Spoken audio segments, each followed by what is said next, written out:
महाकवि सूर्यकांत त्रिपाठी निराला द्वारा रचित यह कविता, जिसका शीर्षक अट नहीं रही, सीबीएसई बोर्ड के कक्षा 9 के विद्यार्थियों के लिए उपयोगी है। रुद्राक्ष ने इसके अर्थ में कुछ नासमझी प्रकट की, तो मैं कहता हूँ इसे, अट नहीं रही कविता। अट नहीं रही आभा फागुन की तन सट नहीं रही। तो अट नहीं रही से अर्थ यह है कि समा नहीं रही। फागुन की आभा का वर्णन है, और फागुन की आभा तन से सट नहीं रही, मतलब तन से लग नहीं रही है। क्यों?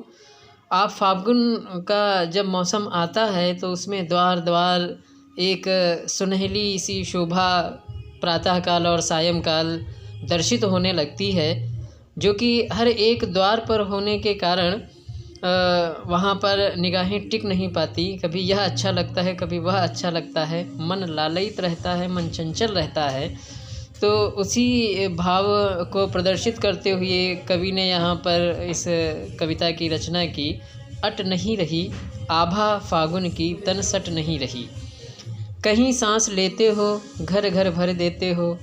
यहाँ पर कवि ने उस अनंत के प्रति भाव प्रकट करते हुए कहा है, उस अनंत के प्रति मतलब ईश्वर के प्रति, प्रकृति के प्रति भाव प्रकट किए हैं कि कहीं सांस लेते हो घर घर भर देते हो, मतलब घर घर में शोभा हो जाती है तुम्हारी श्वास से, श्वास की सुगंध से। उड़ने को नभ में तुम पर कर देते हो।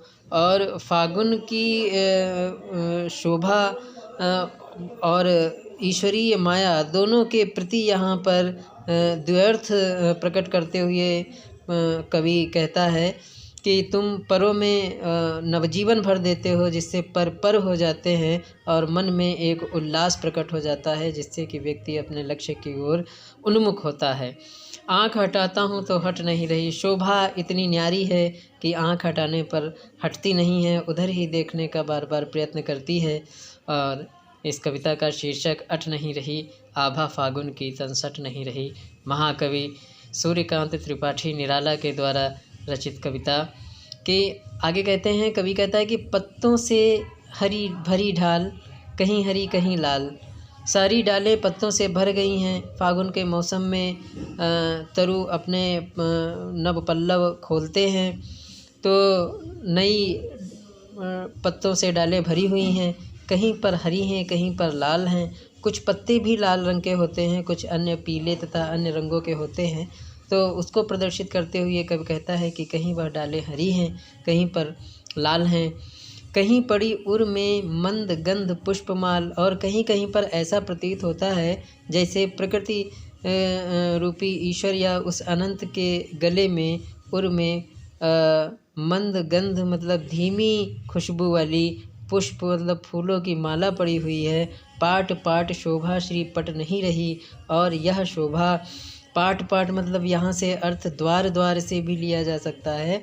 द्वार द्वार की यह शोभा श्री पट नहीं रही, मतलब वहाँ पर समुचित रूप से अपने आप को प्रकट नहीं कर पा रही है, वहाँ पर अपने आप को प्रदर्शित नहीं कर पा रही है।